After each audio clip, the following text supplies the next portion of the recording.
Hola, ¿cómo están? Gracias por acompañarnos hoy. En esta oportunidad tengo el placer de presentar a Natalia De Vita. Gracias por venir, Natalia. Bueno, un gusto, gracias por invitarme, un placer. Al contrario, bueno, Natalia, la verdad que bueno, es coach, es mentora, es especialista en habilidades humanas, acompaña a líderes, es generadora de comunidad, tenés una comunidad de mujeres muy importante que te acompaña. Es TED Speaker, también, o sea, bueno, estás por ahí por lanzar el libro, no queremos ahí contar mucho más, pero digo, estás ahí como muchas cosas Sí. y además compañera docente, así que la verdad que una alegría que estés con nosotros. Igualmente, bueno, gracias por invitarme, Mariano, y un placer compartir este mundo, bueno, de las habilidades humanas, de la gestión de las personas, que es tan atrapante, ¿no? Totalmente, y bueno, la verdad que para romper así un poquito el hielo y empezar con algún tema, vos hablas mucho de esto, ¿no? De trabajar de manera consciente, o sea, y sobre todo esto a nivel de líderes generalmente genera, ¿no? un quiebre en de qué manera tienen que ejercer su rol, ¿no? ¿Qué habilidades o de qué manera pueden, o sea, empezar a trabajar de esta forma? Bueno, a mí me parece que este gran quiebre se da para trabajar en forma consciente cuando el líder pasa a dejar de lado el piloto automático. Ese es el gran quiebre, cuando empieza a trabajar desde la conciencia, desde el propio autoconocimiento y empieza justamente desde adentro hacia afuera. Yo creo que ese es el camino de un liderazgo consciente, el que puede conocer su propio mundo emocional, su mundo interno, y a partir de ahí también puede impactar en el afuera. Hablemos del equipo, hablemos de otras áreas, hablemos de un negocio, y el líder va a poder impactar en la medida en que pueda conocer bien y ser consciente de ese mundo humano y cómo eso genera también una resonancia afuera, ¿no?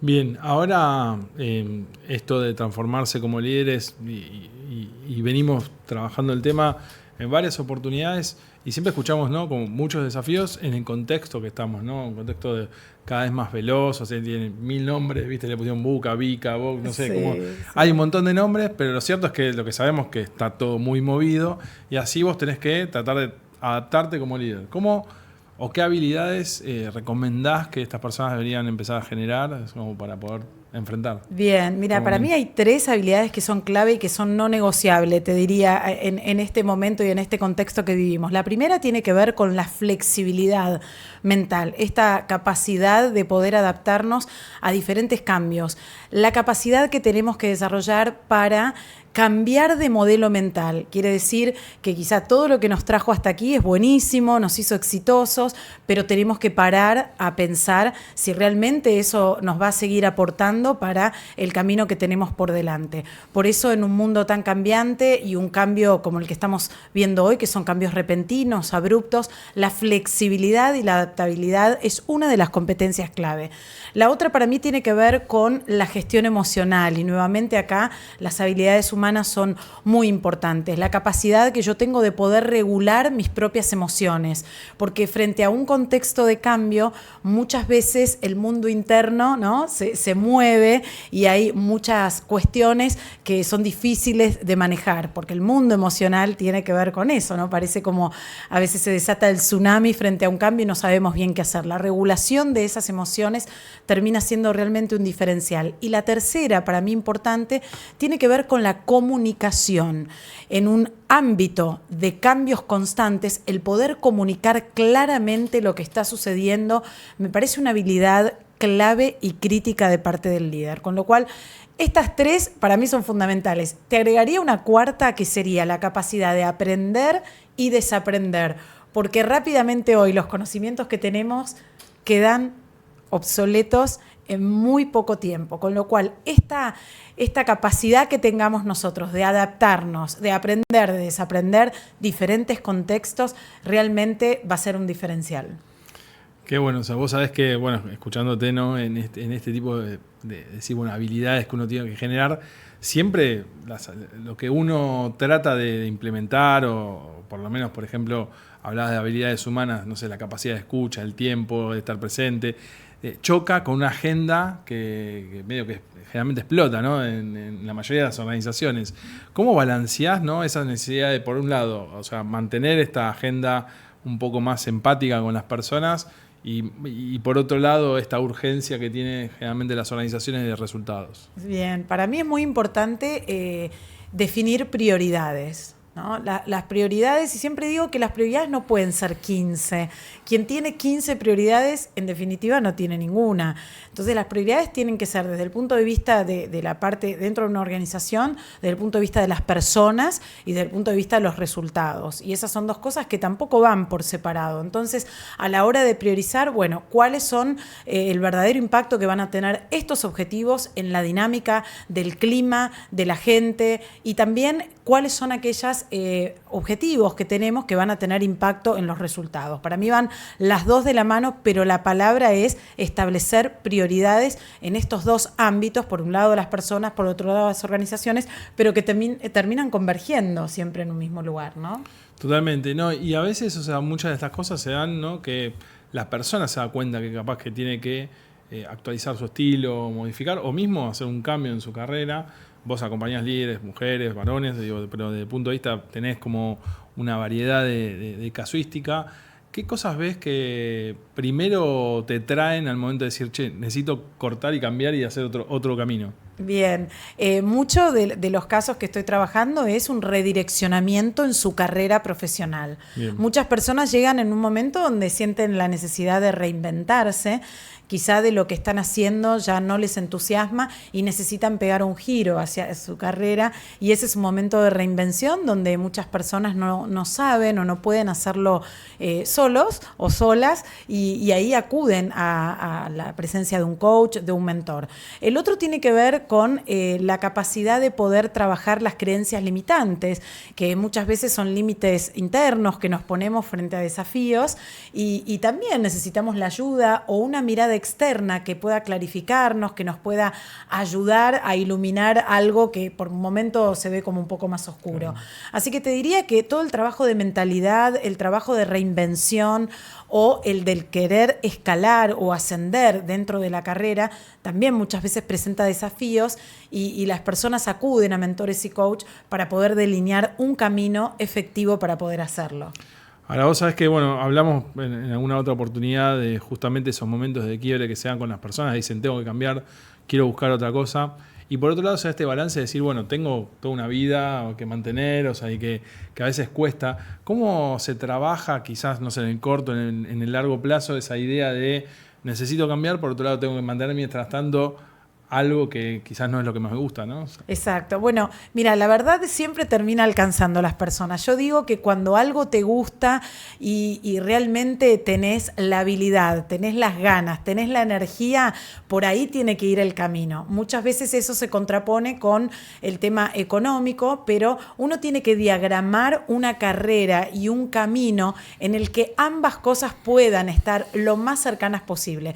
Porque supongamos que estoy trabajando en un lugar, pero por otro lado no resueno, no es mi pasión, no soy buena haciéndolo, entonces de alguna manera eso va a terminar haciendo un quiebre en vos. Entonces yo siempre sugiero que a la hora de delinear una carrera uno tenga en cuenta estos diferentes elementos. Lo sé hacer, me pueden pagar por esto, también resueno, mi energía va por ahí, y la verdad que me apasiona hacerlo, porque si estas patas de la mesa no están sosteniendo bien, en definitiva van a terminar tambaleando.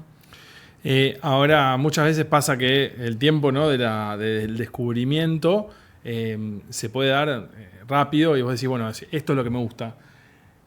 ¿Qué experiencia tenés, ¿no? de procesos que quizás fueron así exitosos? ¿Y cuál fue el más raro? O sea, el cambio más de decís, che, esto iba por el lado y fue totalmente para el otro. Sí.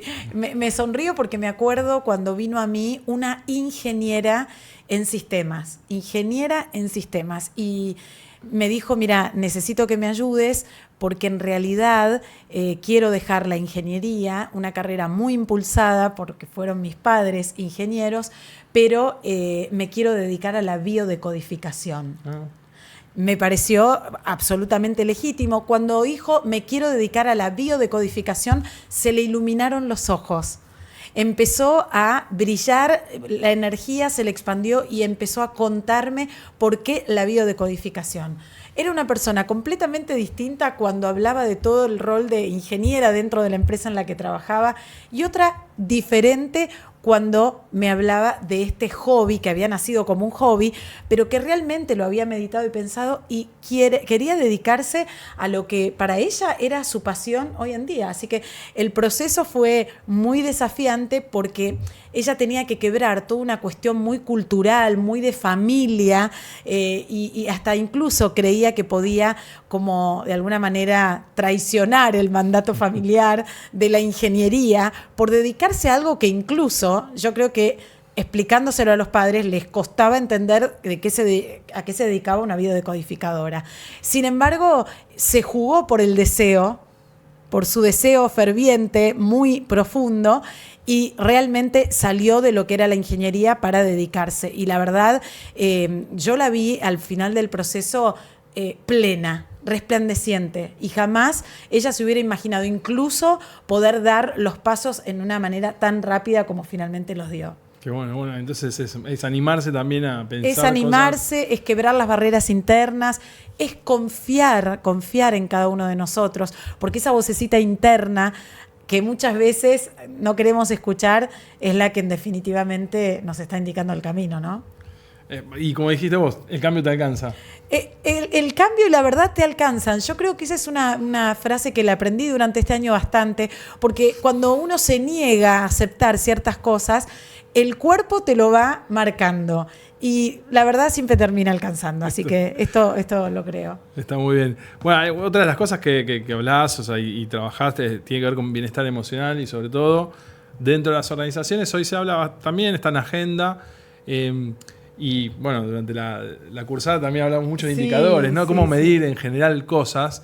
¿Vos qué indicadores ves en las organizaciones como para decir, bueno, acá realmente están trabajando en el tema de bienestar emocional? Bien.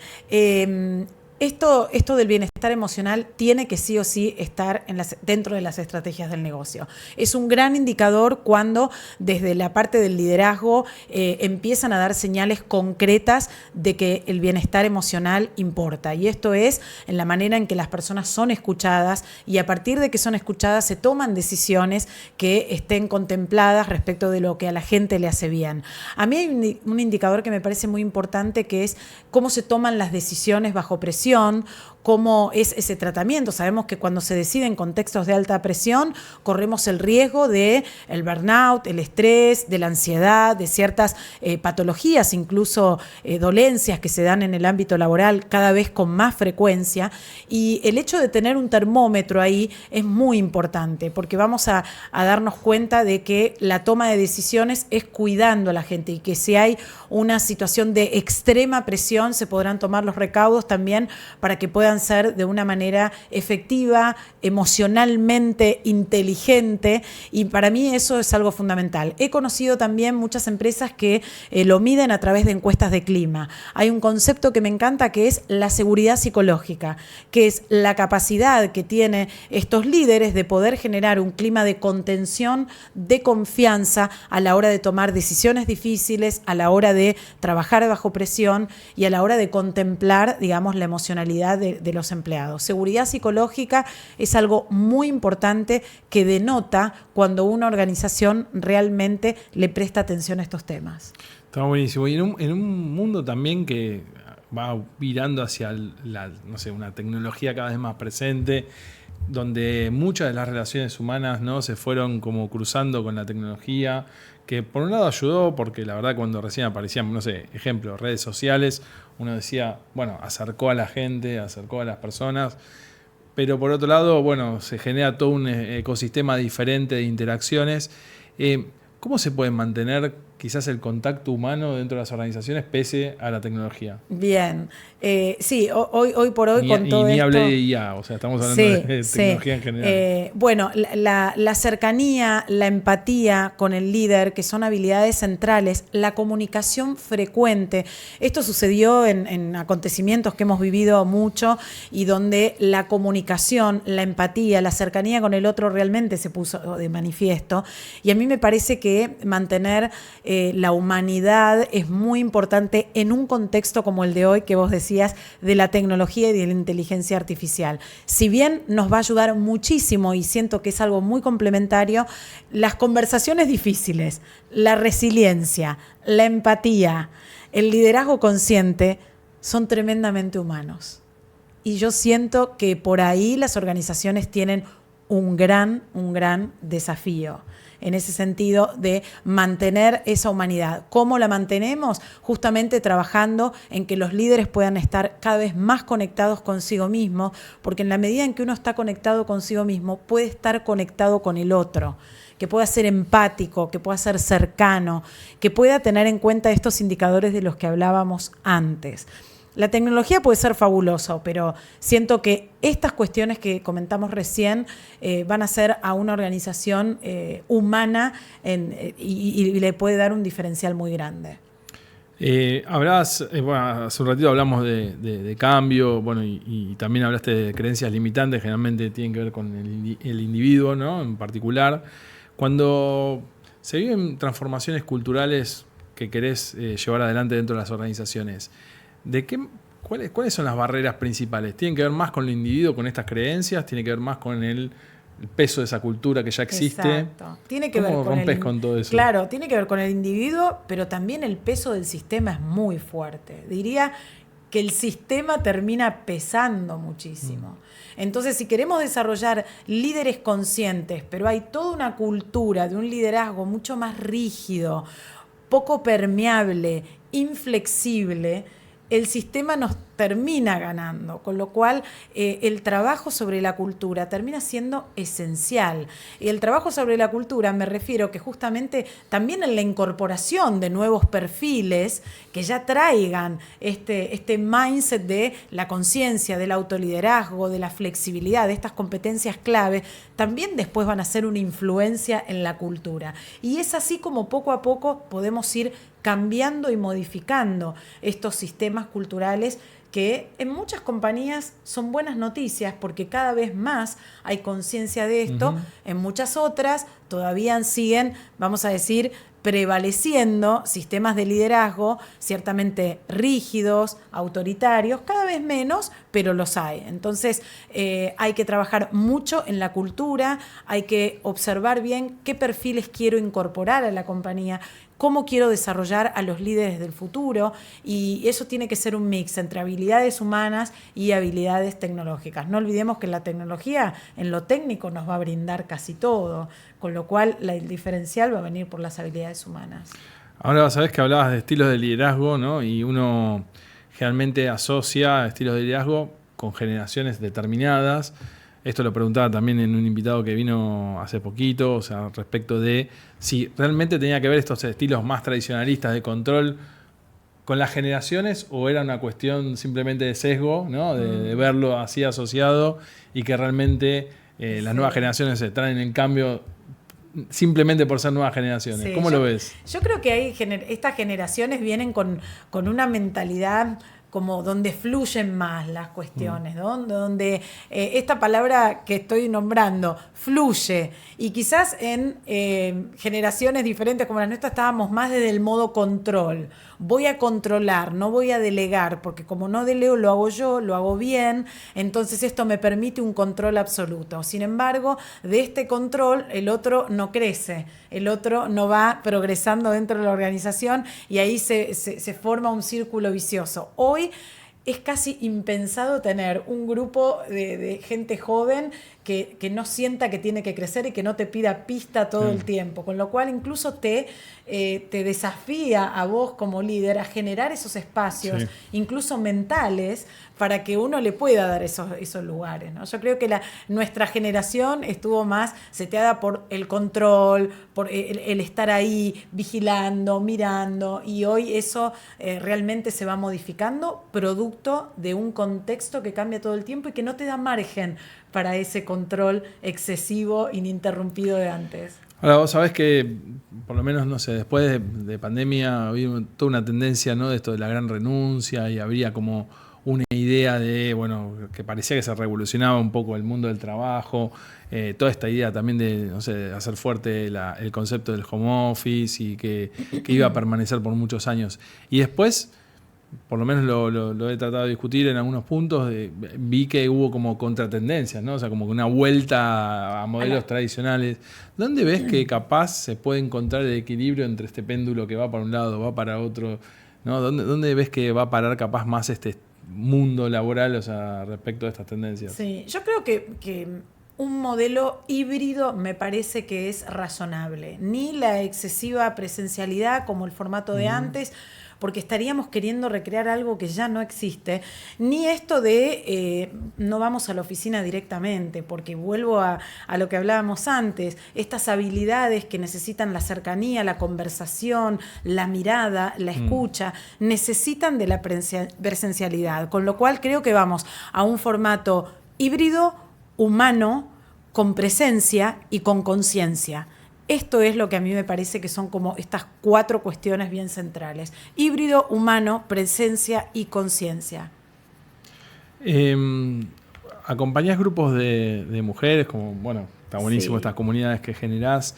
¿De qué manera, o sea, quizás hoy podés seguir impulsando estas iniciativas, ¿no? de ser más equitativos en el mundo del trabajo, donde quizás en general ves que las agendas fueron cambiando, ¿no? En los últimos 2 años, quizás. Sí, trabajo con muchas comunidades de mujeres, tengo mi propia comunidad que se llama Energía que Lidera, que la creé hace muy poco, estoy feliz porque cada vez más mujeres se suman a ella y creo que hay mucha conciencia y también las organizaciones tienen programas de diversidad e inclusión cada vez más frecuentes y con mucho peso, porque hay mucha conciencia de que esta brecha tiene que ser cada vez más acotada, ¿verdad? Y la buena noticia es que hay muchas organizaciones que así lo sienten y que cada vez hay más mujeres en puestos o roles de decisión, cada vez más mujeres que ocupan lugares en el board y cada vez más mujeres que también tienen peso a la hora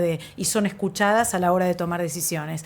En esta comunidad de energía que lidera, si bien hay muchas mujeres, la energía también la tiene que gestionar el hombre. Entonces no estamos haciendo una diferenciación respecto de esto, pero lo cierto es que esto es un ratio que leí hace muy poco tiempo, todos los espacios donde hay más conciencia de bienestar, de la energía, de cómo me siento, hoy por hoy la mayoría son mujeres las que van a estos espacios de querer trabajar el autoconocimiento, la energía, etcétera. No quiere decir que el hombre no, pero hoy por hoy el porcentaje está más inclinado hacia la mujer.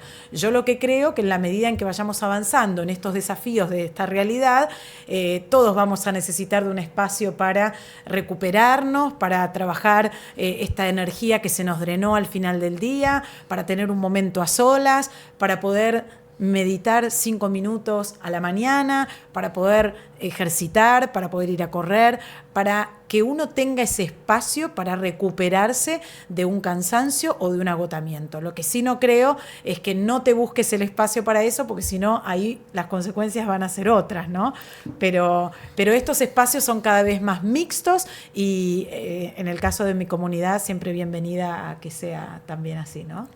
Bueno, y ahí en esa comunidad, ¿cuáles son las principales preocupaciones capaz que te traen las líderes, ¿no? Al momento de empezar no sé, una mesa abierta de decir, bueno, ¿cuál es la agenda de preocupaciones? Sí, la agenda de preocupaciones en estos casos son lidiar con una mentalidad y creencias limitantes de seguir creciendo y tomar posiciones desafiantes, porque, bueno, hay todo un área de la familia, de las metas personales, de los hijos, y ese sigue siendo un motivo principal por el cual las mujeres, siempre están como desafiándose entre tomar un rol de mayor envergadura, liderar una compañía en posiciones de alto nivel y dedicar espacio para la familia, para ellas mismas, para sus hijos, ¿no? Entonces, esa es una primer temática que siempre ocupa en cuanto al balance de la vida personal y familiar, ¿no? Y profesional. Y el otro, creencias que tienen que ver con esto que le llaman el síndrome del impostor o el autoboicot, ¿no? La capacidad de poder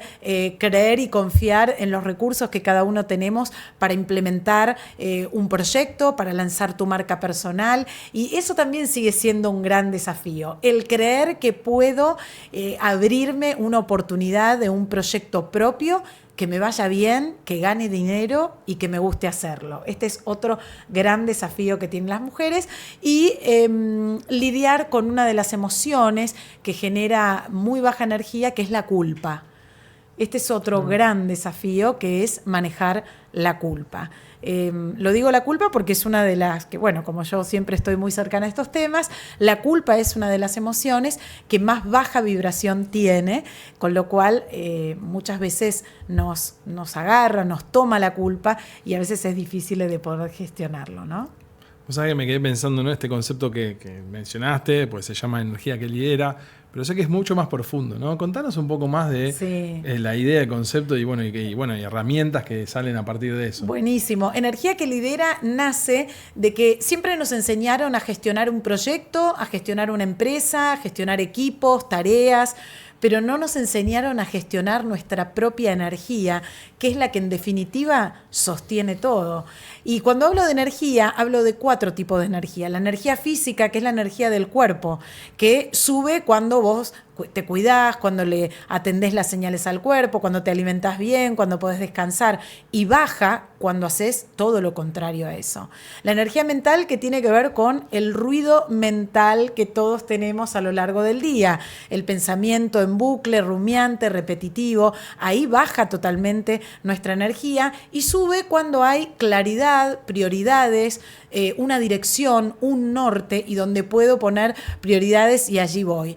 La energía emocional tiene que ver con cuánto conozco mi mundo interno y cuánto puedo regular mis propias emociones, y ahí en la medida en que las puedo regular mi energía se recupera, pero si no lo regulo mi energía se drena completamente. Y la energía espiritual, que tiene que ver con el sentido, el propósito y la pasión de lo que estás haciendo. Si vos estás en un trabajo donde no resonás, esa energía te va a jugar en contra y se va a sentir tarde o temprano. Entonces esta energía que lidera tiene como base este núcleo de 4 energías que son las que en una forma u otra te van sosteniendo a la hora de liderar tu día a día. Y que si alguna baja, repercute en las otras, y si alguna sube, también tiene el mismo efecto.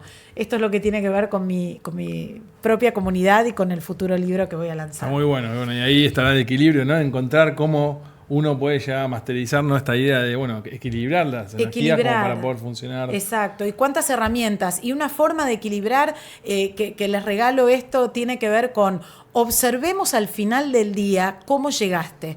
Tómate 5 minutos cuando estés antes de dormir y pensá, ¿qué te drenó más la energía? ¿Fue una discusión? ¿Fue una persona? ¿Fue un proyecto? ¿Qué fue lo que te sacó la energía que te hace sentir agotada o agotado al final del día? Con que empieces a observar esas pequeñas fugas, esos drenajes de energía, ahí vas a poder empezar a ser más consciente y obviamente tomar una acción correctiva para que digas, bueno, en esta discusión se me fue toda mi energía, bueno, ¿cómo tengo que encararla la próxima vez? Porque el costo fue muy alto, perdí mi energía y me sentí muy agotada. Entonces, ¿cómo tengo que encarar esta conversación con esta persona para que no me suceda lo mismo? Así que esta es una herramienta que realmente tiene mucho efecto, que vos te observes al final del día cuál fue el motivo por el cual se fue la energía. Está muy bueno.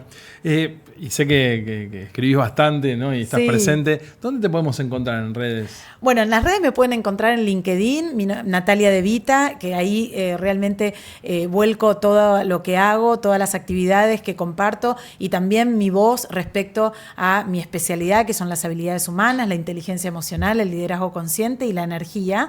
Y también en Instagram, que es @nati.devita. Ahí tienen información también sobre mi comunidad Energía que Lidera, donde, doy mucho material gratuito y también, ahora lancé un reset energético muy apropiado para estos momentos de diciembre. Así que si querés conocerlo, el reset energético te ayuda a llegar bien a fin de año y a proyectar un 2026 con un equilibrio entre estas 4 energías que te conté. Vos sabés que, generalmente fin de año es un momento, ¿no?, de mucho análisis, ¿no?, y proyecciones. Y a veces necesitas ¿no? Decir, ¿cómo hago para empezar en blanco el 2026? Que es al otro día, es lo mismo, pero ¿cómo haces para llegar en blanco con esa página? O sea, que te empieces a escribir de cero. Mira, ayer justo hice la masterclass, el mapa de intenciones.